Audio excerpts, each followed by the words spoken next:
Good? All right, so let me just go over just a couple things of what we want to go over tonight, and then we'll open in prayer. So when we look at what we want to discuss in this leading small, and I talked about this last week, I'd love to tell you that it's all like my ideas and that I came up with all of this, but it actually is based on this book. And this book was written by Reggie Jones, and Reggie Jones is part of the Orange. They are the ones who built our children's ministry curriculum. Book is great. If you have an opportunity to get this book, I highly recommend it. You can probably get through it in an hour and a half, but it outlines exactly what we're going to be talking about over the 2 sessions. But last week, what we talked about is being present, right? Well, the overall theme, I should say, is building that authentic faith, right? In children's ministry, what we really want to do is we want to equip our children to ensure that they have that authentic faith that lives within them. Not the surface shopping type of faith where, oh yeah, I believe in Jesus. The one that really is that authentic faith that they can defend when we send them out into the world. And how do we do that? Well, the concepts that we went over over the last couple weeks, the first one is be present. How do we be present? Does anybody remember the 3 keys to being present? Predictably, yep, showing up predictably. Randomly, right? And mentally. Kurt's emotional, but mentally, yes. Both. Being there for them, right? All of that. So the predictability piece is the fact that you're there on a regular basis. They see you, they interact with you, you're starting to establish that relationship. Mentally is that you're prepared, that you know what it is that you have intended to talk about, but you're prepared in a way that you actually, if something else comes up, you can actually go to whatever it is that they need you to go to. And then the unpredictability piece, or the random showing up, is the fact that's really where we can establish the relationships with them and take that relationship to the next level. That's where we show up, with a birthday card, or we show up at a baseball game, or we send them, the postcard. They don't expect, but you're showing God's love by showing up randomly to them. The other piece, creating a safe place. What do we mean by creating the safe place? Confidentiality. Ensuring that they know that when they come there, they can ask questions, that we're open to those questions, that we don't judge based on the questions, that we don't turn our back on those questions. They have the confidentiality, that they feel comfortable in the environment, where we establish relationships with them where they may not be able to ask their parents some of those questions, but they can ask us. So that's really creating that safe environment, that safe place where they have someplace outside of the house that they can feel comfortable with. And we can help them grow in that faith. So those are the 2 that we talked about last week, or the last couple weeks. This week, what we're going to focus on is partnering with the parents, right? Parents have a lot more interaction with our kids than we do, right? We have about 40 hours. Parents have about 3,000 hours. So for them, for us to make sure that we're pulling through what we want to accomplish, we got to make sure that we partner with them so that they truly can have the impact, that lifelong impact that we want to, help facilitate in the kids' lives. We also need to make it personal, right? If we show up and we aren't in it, if we're not in the game, if they don't know who we are, they're going to learn, they're going to figure out that this is just a fake situation, right? So we've got to make sure that we're making it personal too, and we'll dive into that a little bit more. And then we've got to be ready to move them out.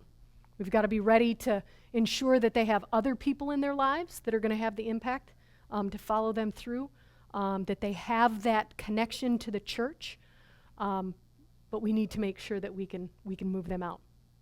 Okay, so those are the 3 concepts that we're going to talk about tonight. Any questions about the last piece around being present and creating that safe environment before we move into these next 3?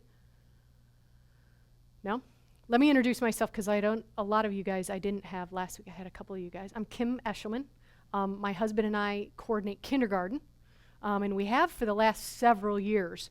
Before we came into to Calvary, we were up in upstate New York, and we actually taught senior high 9 through 12, and we were youth group advisors for the older kids. And when we came down here, we gave it up to God, and we said, okay, listen, where you need us, you take us.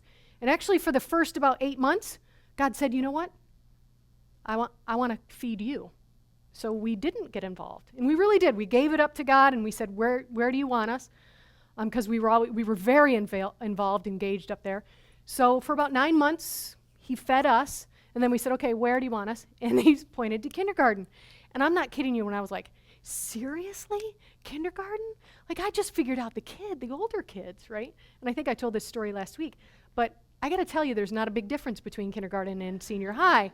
There isn't a lot, because you have to engage, you have to keep them engaged.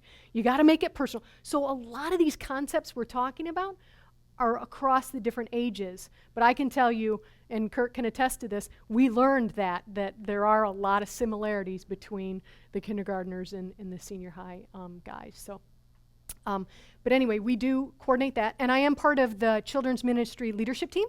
And what we did is the leadership team got together, and we really felt that it was important that we have this type of training, these training sessions, to equip all of our small group leaders to go into this next school year and really understand what it is, what our role is in these kids' lives. A lot of us have read a lot of these different books. I read this book and was just like, oh my gosh, we have got to get these concepts in front of our teachers. And the thing is this is not rocket science. What we talk about over the next hour and a half, it's not rocket science. Everything I say to you guys aren't going to go like, oh my gosh, I've never heard that before. It's really things that just reinforce what we probably already know we should be doing, but it just gives us ideas on what is it that I really do need to implement? What do I really need to do that can really have that impact that I'm trying to have on the kids' lives?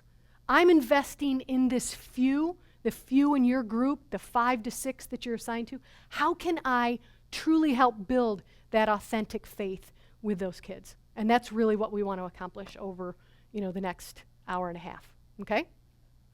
And we will focus on these 3 pieces right now.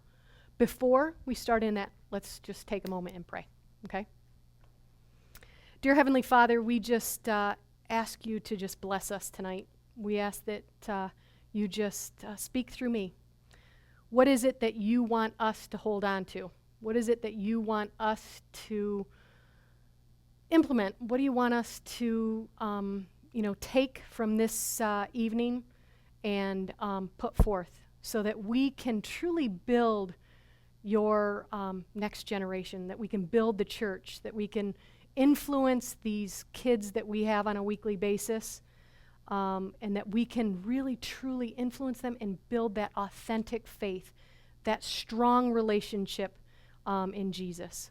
So please, if there's just a few things that you want us to walk away with, please just make them sing to us tonight. Be with us, open our hearts, open our minds, and we just ask that you be here with us. We ask this all in your precious name. Amen. So, what does it mean to partner with the parents? Well, what we really want to do is we want to nurture that everyday faith, right? Are we with these kids every day? We're not, right? We get them, like I said, for about 40 hours a week. So we want to try to nurture that faith and partner with the parents, so we can nurture that everyday faith. Because if you think about it, that everyday faith has to be a part of those everyday moments. We can't just, set aside that faith for one day a week, okay? I'm going to be faithful on Sunday. I'm going to pray on Sunday, right? We can't do that. To really create that authentic faith, that true relationship, that's got to be an everyday moment type of faith. And it can't be something that we cling to just in the bad times. And we've got to make sure that we're teaching the kids to have that everyday faith as well.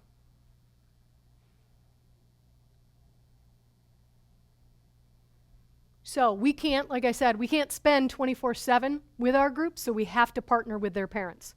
We've got to make sure that we let them know what it is that we're doing on an everyday basis.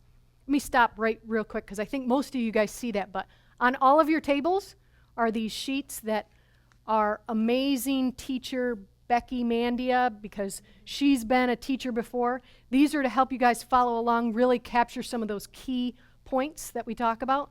And really it is to keep you engaged so that if you start to fall asleep with me up here talking, right? That's right. Keep you moving. So use those to just follow along. So we have to partner with the parents because why? Because parents are in a better position, right? They're in a better position to influence because of the fact they're with them all day long. Well, not all the time. In the summertime maybe, but they have more opportunities to influence. They have, like I said, over 3,000 hours to spend, and you only have 40 hours, or we only have 40 hours, and that's if we see them on a weekly basis. We have a temporary influence, right? So think about it. We have them for one day a week, basically, and then maybe we move up with them, so we have them over a period of time, but that's temporary. We'll have to move them on. They'll have new advisors, new youth group advisors, whatever the case may be. Their parents, on the other hand, have a lifelong influence. So we need to make sure that what we're trying to teach aligns with what the parents are teaching as well. So how do we partner with the parents? 3 key concepts. We've got to cue the parents in, and we'll talk about what that means. We've got to honor the parent, and we've got to reinforce the family. So how do we cue the parents? So when we start out, we've got a new school year coming up. We've got to let the parents know who we are. And it's not just and when I read this section, I immediately related to this. It's not just like, April, I'm Kim Eshleman. I am your, son's Sunday school teacher. Really? That's all you are? What you really want to do is let them know, what is it that I want to accomplish with Dylan this year? How do I want to partner with you? What is it that we're going to try to accomplish over this year? Maybe you can tell me what I need to know about Dylan. Where is he? Where is he in his faith? What do you think he's questioning right now? Because you know what? I want to be that partner. I want to be the resource with you. I want to make sure that we're on the same page. I want to help facilitate your relationship and the connection that you make with him on what we're talking about on a weekly basis, right? What do we, in our curriculum, we talk about virtues, right? Every month we have a new virtue. Are those virtues that we want our kids to live through? Or are they virtues that are like, I don't know why they picked that virtue. Not really something I want my kid to really display. Right? I mean, these are virtues we want our children to live out. And as a parent, of course I want to know, what are you talking about? And how have you talked about how they can apply that in their everyday life? Because guess what? I'm the parent. I see them in that everyday life. I want to be able to pull through what you talked about.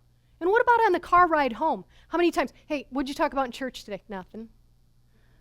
I don't know. Well, did you, how about if I said, hey, I heard you talked about friendship today in church. What did you talk about with friendship?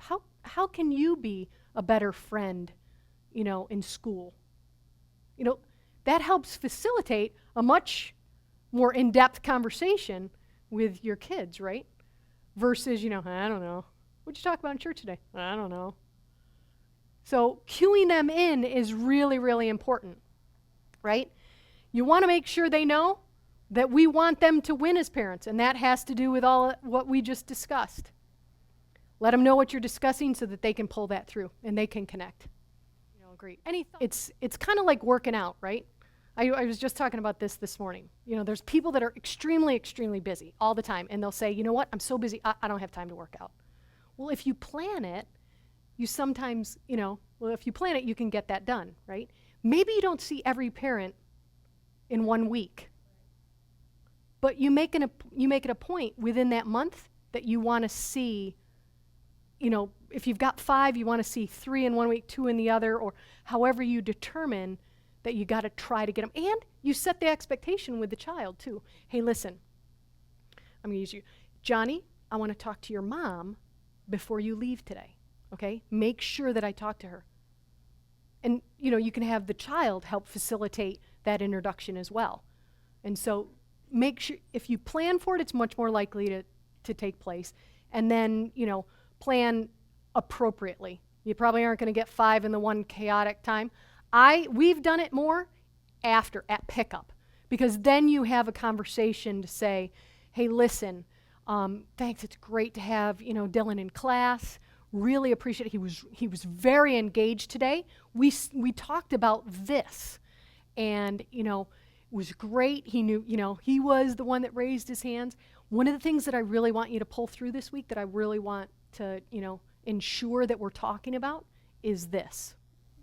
The key to being, to queuing up the parents, or being able to cue the parents, is making sure there's open communication right from the start. Explain your role and their role, what you're expecting, and maybe they have things that they want to talk to you about. Maybe they need your role to be a little different. You want to make sure you're a partner and that you're a resource, and you want to ask them what you should know about their child, like we said. So how do we honor the parents? Well, first of all, think of who, like I said, very, dichotomy of children, right? One thing that we have to make sure that we realize and remember, there's always 2 sides to this story, right? There was a great example in the book. They said, a 3rd grade teacher at open house every year says to the parents, all right, I'm going to make a deal with you. Your child is going to come home, I'm sure, with wild stories of what may take place in, and around, with their day or whatever. The one thing I want you to remember is that think about the fact that there's 2 sides to that story, and I'll think that same way when they tell me what goes on at home. Okay, so just remember, we're oftentimes, right, we look at, there's different parents, right, in our groups. And there are some of those parents that we look at and go, man, I could so outdo them as far as parenting right now. I could so do much better job, right? We all think that with some of our groups or whatever. Just remember that they are the parent, and that it may be very different at home. And we've got to make sure that we honor what they're doing and what they're up against. We don't know what it looks like in those different circumstances or those different time frames. So we just have to be cognizant of that. We also have to remember that parents have that lifelong influence, right?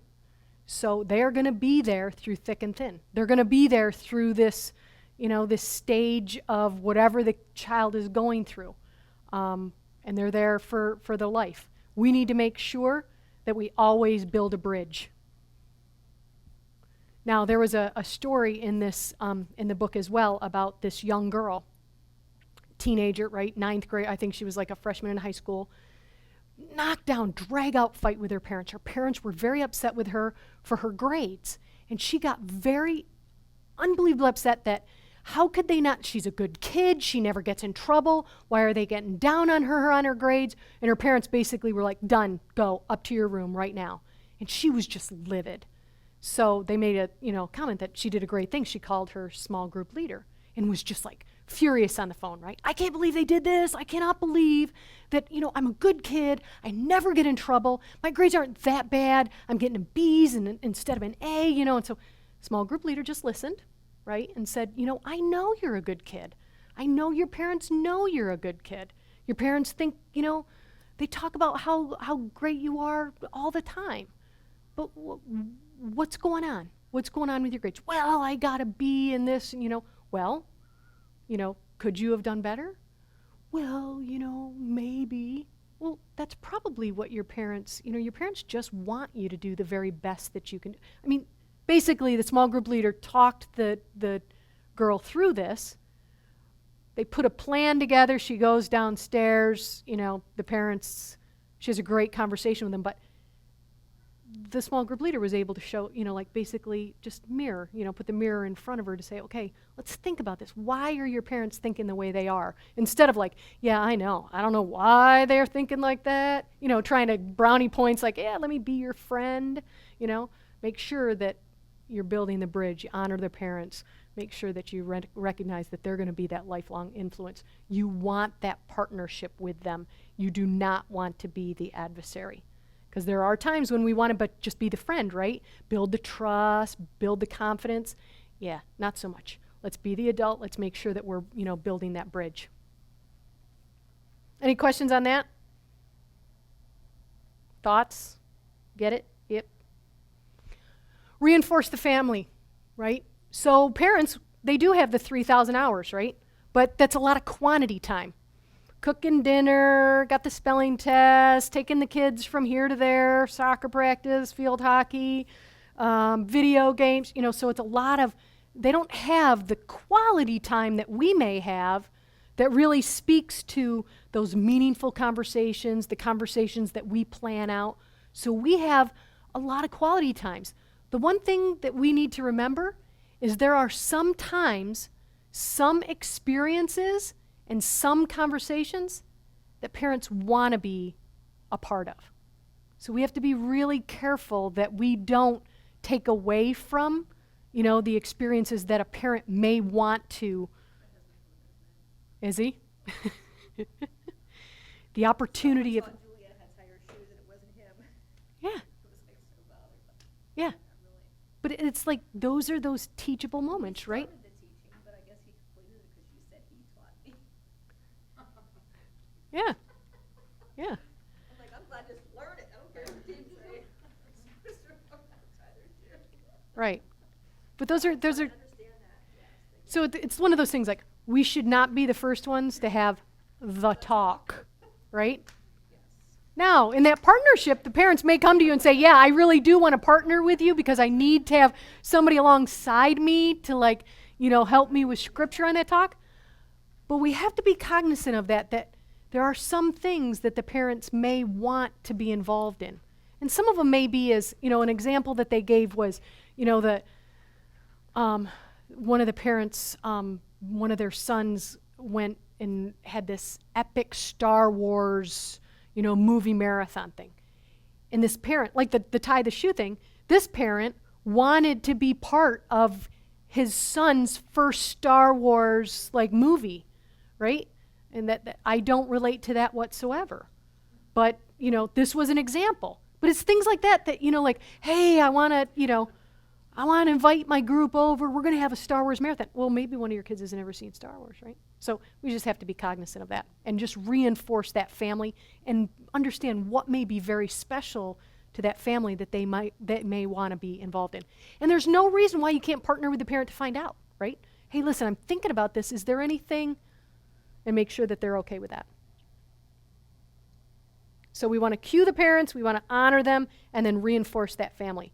It is a big job to partner, right? Because we are devoted to nurturing those few. What we want to do now is we want to break into we've got the groups right now, and what you want to do is think of some creative ways that you can cue the parents, honor them, and reinforce. How can you, in your small groups, really maximize that authentic faith that you're trying to build on that weekly basis, that you can partner with the parents to really elevate and really build that authentic faith. So just take, we're going to take 10 minutes here because this one's pretty important. This is where we really truly can make a difference. And just talk on your groups, figure out what you think you can do to maximize building that out, okay? Awesome, you guys are rock stars. Yes. All right, so how do we make it personal? So let's get into that. How do we make it personal? Because, right, something we talked about last week was how important it is for our few to see us live out God's love, right? So we often talk about, you can talk the talk, right? Everybody can talk, let's look at scripture, let's do it. If they don't see you walk that, you just lost. Because if they see you out the door screaming at your child, swearing at them, like, seriously? Yeah, okay, I'm going to model that one. So we really have to make sure that we walk the walk. This is a good quote. There's no denying the power of example. That's one of those words you have to write down in there. And if it can inspire you, trend-setting, groundbreaking, trailblazing you, it will be sure to inspire the minds of your few. So what we're really trying to do here, by making it personal, making it personal, we're really trying to inspire their faith through example. Okay? So your job goes beyond your weekly scheduled meetings, right? The meetings that you have with them. Goes beyond the postcards that you send out on their birthday. And it goes beyond just emailing their parents. It's about the example that you show them through your own life. So it's the example that you show them when you're with them. It's how you talk to them. It's how you interact with them in your group, but it's also how you show them how you interact with your friends, with your peers. It's how you interact with your own children, right? If you have children. It's how they see you worship in church. So they see how you lead your life. That's how that example is going to inspire them. It's the same way when you think about your kids, right?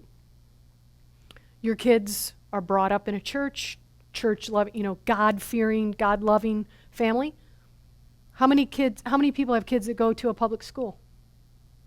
Right? Yeah. Do your kids, you talk to your kids about the example that you show is most important to really try to lead people to Christ, right? The example you show shows people how you live your life. It's not what you talk, it's really how you show. It's the example that you put forth. And if people see that, they want what you have, right? If they see that love, if they see that authentic faith, if they see that hope and that joy, they want that. That's how I got saved. That's how I got saved in my 20s. I saw what other very close friends of mine, I saw what they had and I was like, man, I want that. What is that? It's not tangible, but I see how they walk their life. I see the joy that they exude. I want that. And that's what led me. It wasn't one person, it was that. It was that example that they showed me. And that's what we need to make sure that we are showing. So, did that just flip forward? Yeah, okay. If you want your few to have healthy relationships, right? If you want them to be able to set boundaries, if you want them to be confident in who God made them to be, they need to see it in you. Again, you want to inspire that authentic faith. So, Paul was teaching Timothy, and he said, don't let anyone look down on you because you're young, but set an example for the believers in speech, in life, in love, in faith, and in purity. So, walk your walk Christ-like. And the way you walk your walk is going to have that influence.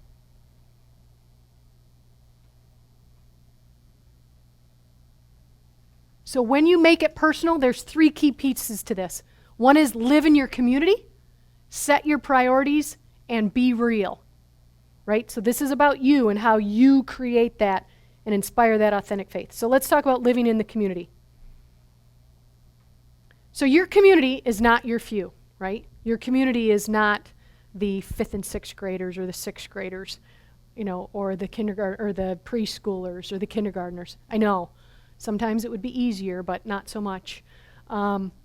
Your community is your peers, right? They're the ones that, Larry, can pick you up on a day where you're like, man, I feel like this is just not going right. Your community is the one that provides you the healthy and necessary outlet to process your faith and build your authentic faith.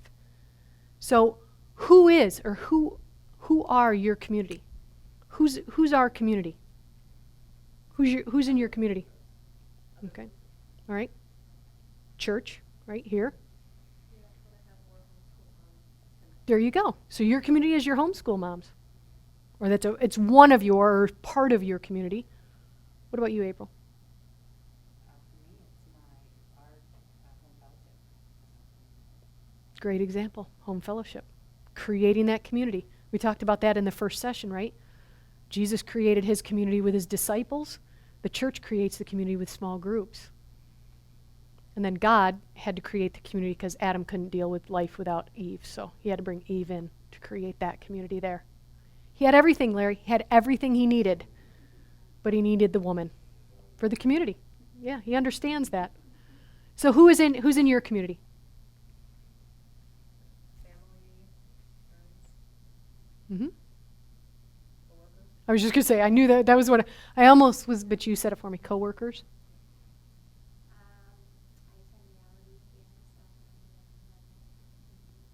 so Awesome. Awesome. Great. Anyone else?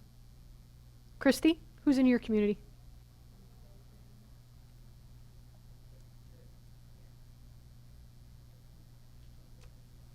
Mm-hmm. Yeah. So those are the people that support us, right? We need to make sure that we have that community that supports us. Okay. What about setting priorities? Make sure that your priorities are clear. And there's a couple different priorities that we have. We have spiritual priorities. That's where you invest in your own spiritual growth. Think about this. The only way you can really discuss authentic faith is if you yourself are living an authentic faith and experiencing that, right? Because if you're not living and experiencing an authentic faith, how are you teaching our few about an authentic faith? They're going to figure you out very immediately, right? Because it's how you're living your life. So prioritizing around really building out that spiritual. There's 5 faith skills that they talk about. The first one is the faith skill around navigating the Bible, being able to survey, locate Scripture, personalizing Scripture, so memorizing and application, right? How many times do we have the situation where we have memory verses, right? If we don't allow our kids or challenge our kids around what does that mean, what is the purpose of memorization? Because how long do we keep on to those memories? Right? We lose them once the next one comes along. So it's really important that we make sure that they understand what it is, what does it mean, and how do I apply that to my life. So I memorize the verse, but then I need to understand and apply that. The other faith skill is around the dialogue with God. Do we have that personal relationship where we pray in public and in private? Right? Do we have that relationship like you're just talking to one of your friends? Great country music song about a guy, right, and his son is praying to God like it's Jesus, like it's, his buddy. One of the most, isn't that awesome when you hear your child talk to God like he's sitting right there next to him? That's a relationship. That's that personal relationship piece. Articulating their faith. Can they articulate their faith? Can they share and defend? Because remember what we talked about in the first session around if they don't have that authentic faith, oh yeah, don't ask me those questions. Meaning the kids, I don't want to get into that. And what if we say, okay, I'm really good friends with you, but there's a rule. We don't talk about politics, religion, right? How many times do you hear that? I know people say that. All the time. Yeah. Well, I don't talk about that in work environments because some people are just obnoxiously bad. But, when you say that, if we can't, right, we got to make sure that they can do that as well. And worship with your life, right? So praise and give. That's got to be, these faith skills have to be ours. We have to have these. And then we have to instill and ensure that our few have these as well. I'm sorry, I keep trying to delete. On my computer, the down button is up here. Down button's down here. In order to inspire that authentic faith, we've got to practice and prioritize in our own lives. It's very important. So make your priorities clear. Second priority, second piece, is relational priorities. We've got to model these important relationships. Okay, so who are our priority relationships in our lives? It's not our few, right? I mean, they are important to us, but who are our priority relationships? Outside of God, okay? Okay, right, oh, yeah, the answers are right up here, aren't they? Oh, yeah, that's nice. It's supposed to build, it didn't build. Your spouse, right? Your parents are important.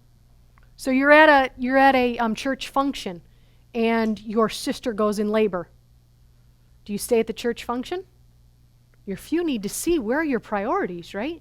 It's your sister. They've got to see those relationship priorities. How are you as a friend? Do people confide in you? They want to see those. So have those relational priorities. Model those relationships to your few so that they see those. And then making it real, being real in the making it personal. You got to find ways to relate to your few without compromising who you are. There are going to be some in your group that you don't like. I gave this example last week. I had a child in VBS that I did not like her. I honestly can tell you I did not like her. But I can tell you, too, that I don't like my kids sometimes, too. So I'm being very honest. They go through times where I'm like, yeah, I don't really like you. But, you got to love on them. And you got to figure out how can you relate to them. Don't fake it either, right? They can figure out. If you don't know how to fish, they're going to figure out, like, oh, did you go fishing? I love fishing. Yeah, okay. What do you use as your bait? Like worms. Well, what else do you, like, oh, corn sometimes. Oh, what else? If they're really big fishermen, you can't fake it, right? That was probably a bad example, but lures and stuff like that. Yeah, I was trying to fake it. So just figure out ways that you can relate to them, but be real with them. It's important that they see you as a real person. And it's important that they see your faults too, right? You cannot be the all-knowing because they're not going to relate to you, right? I am not a master Bible girl. Like, I do not know the Bible inside and out. I have to look. I never went to a Christian school and learned every book of the Bible. I always have to look in the front of the Bible to figure out where, what book. I know, but we skip it in kindergarten. We don't learn it in kindergarten. If we learned it in kindergarten, we would know it. I know. And I'm going to try to do it around the wallpaper around the thing. I know. And I got to learn that, right? But let them know, that you aren't the all-knowing. Let them know that you got to look some things up. Sorry. So making it personal. I got to see how much time. Okay, I'm going to skip over this, okay? Because I need you guys to. We got to get out of here on time. So what we will do once I give you time is we will break into groups and think how you can make sure or how to make it personal with them. So as we break in at the end, we'll try to build out some of those plans. Think about how you can really apply and make it personal with your few, okay? I want to make sure, though, that I give you time at the end that you can really talk about what will be our, plans moving forward. Does that make sense? Everybody good with that? Okay, so moving them out. We need to engage their faith in a bigger story. So it's important that we think about their lives outside of your circle. Where are they right now? Where do we see them heading? Are they young adults? Some of them are. We've got some kindergartners, not yet young adults, but where are they going? And some of them, yes, the adults that they are becoming. So basically, when we choose to move them out, when we allow them to move out, we're actually engaging their faith, right? We're engaging them to move out and really apply that faith outside of us. So there's 3 key pieces to the moving them out. The first one is we need to be ready to move them to someone else. They're going to have other influences in their life. We've got to be ready to move them to the church and understand where there's opportunities for them to move to the church. And then we've got to make sure that we're ready and that they're ready to move them on to what's next. And what's next can be across the board, right? What's next for some of our, elementary students is middle school. And what's ready next for our middle school is high school. And, those are, for some kids, those are big steps. Shoot, for some preschool, kindergarten's a big step. More for the parents, but big steps, and we've got to make sure that they're ready for those, because some kids react very differently to those different milestones, and we need to make sure that we get them ready for that. Because again, we want them to engage that authentic faith. So how do we move? What does it mean, move them to someone else? Well, we know that they need other positive influences in their life. We know, and we talked about this in the first session, the more Christian influences they have in their life, the more likely they are to stay, right? Stay connected after graduation. Remember we talked about last week and the week before, we talked about how half of kids walk away from their faith when they graduate from high school. 50%. So it's important that we encourage and understand and identify some of those positive influences that can be in their life. And celebrate and encourage these relationships. Don't try to be like, well, wait a second, they're mine. Sometimes we have that, we want to keep them like, wait a second, I'm the one who has the influence on them. Like, I don't want to give them up to her, but we've got to encourage that, because the more there are, the better they are. And that's why it's important that we partner, right? That we partner as teachers. Right. And the teachers that you teach with, right? The partnership that you have, you're both going to have different strengths and different abilities to influence these kids in different ways. One of you may be able to touch them one week, and the other may be able to touch them differently. If you partner, you're more likely to understand how to maximize that influence, just how to better influence them. Because once you start to understand them, then you're going to start that snowball effect of really helping them build that authentic faith. Then we have to move them to the church. So move your few to do something outside of your circle and encourage them to participate in the mission of the church. Where do we see that? Why are we all here? Right? We're moving outside of, the church, or I should say outside of worship, right? We're getting involved in the church. We need to make sure that we involve our kids as well. Move them into the church. How can they get engaged? We know that if they're more engaged, they're more likely to stay.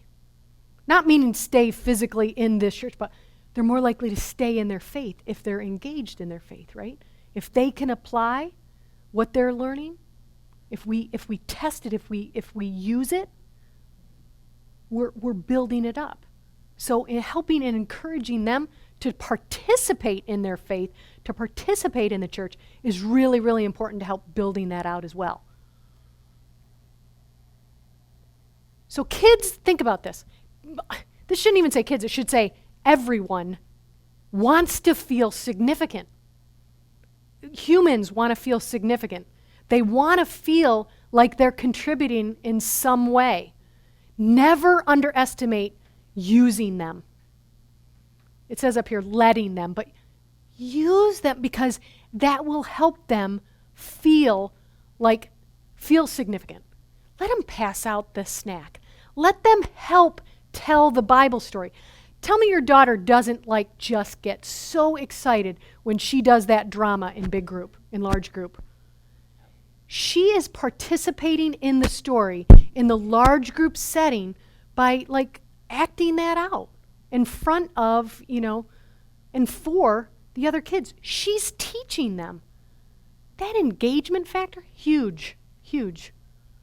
Help them lead. Why don't we use our kids more to lead worship with the younger kids? Again, I'll use your daughter as an example. My daughter leads worship in front of the kids. She was a freshman last year, going to be a sophomore this year, but she loves doing that. See, and we've got to make sure that we allow that we do that we encourage that. What grade is Dylan going into? Third grade, over to preschool. Absolutely. A third grader influencing these little kids, and he's a boy. And so can't he, no, I'm only saying that he can help engage, the younger boys. I mean, look at our fifth graders this year. I mean, those fifth graders are all up here leading worship with all the kids. I mean, they are completely jacked and they are completely engaged. And they're helping to engage the other kids. I mean, you got you remember, the little boys used to be like, and I got all the little boys in our class jumping around, It's like, they're loving it. We've got to engage them. Engagement, think about it. They want to prove that they can do something more. A child will never feel significant unless you give them something significant to do. And quite frankly, we could say a human won't feel significant unless you give them something significant to do. So I really want you guys, the one thing on this is something that really stuck out at me is that engagement factor. Because think about it. If we apply something that we learn, if we engage in something that we've just learned or that we're doing, don't we tend to remember it more? Don't we feel like we're part of something when we're engaged in it? We got to do more of that. Play that. And how do you engage them maybe with the younger kids? So it might not be cool for them to be dancing back there with the 5 of them all together, but if you get them dispersed amongst the the younger ones, maybe, hey, listen, I need you to engage. They see Kurt dancing away, and they see the other teachers dancing away, and we've got to make sure as teachers that we are completely engaged as well, because we're teaching our kids how to worship by our own actions. So there's just some, we've got to think about that, some ideas on how we can pull them in and engage them. Remember what our biggest challenge was from the first session? That they aren't being the church when they're with us. If they aren't being the church when they're with us, they won't know how to be part of the church when they leave us. And remember that quote that we had, that at least half, whoa, what's that? Sorry, that most studies today indicate at least half of them will walk away from their faith when they go to college. And that's because they have this immature, borrowed, fragile faith. We need to instill that faith in them. And that really is what we talked about, that engagement piece.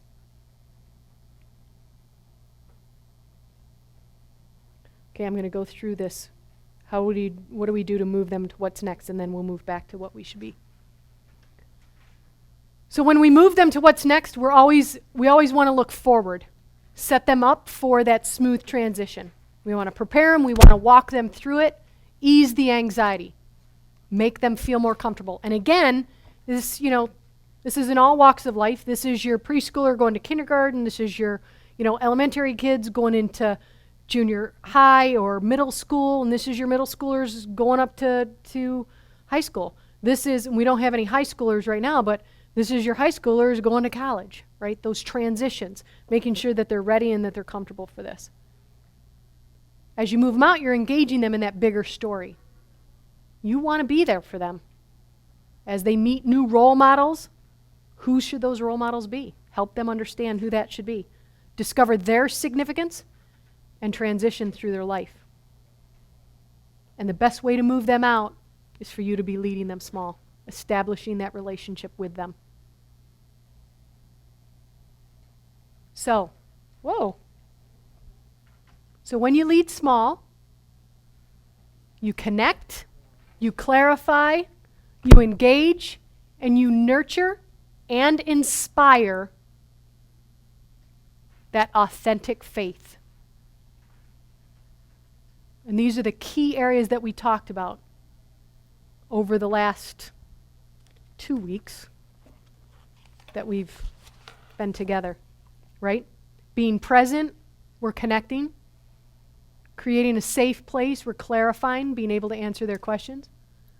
partnering with their parents, we're engaging that authentic faith. Making it personal, we're nurturing. And then moving them out, we're inspiring them to move out.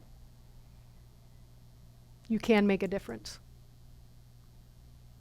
Your few are not problems to be solved. They are people to be loved. So, when you love them, you'll connect by showing up predictably, mentally, and randomly. You'll naturally create a safe place for them to clarify their faith. You'll partner with others, specifically their parents, who love them to nurture an everyday faith. You'll want to inspire them through your example and engage them with things outside your circle.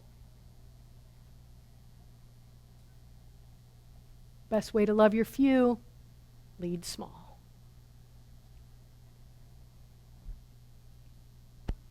So here's what we want to do. We only have about 5 minutes.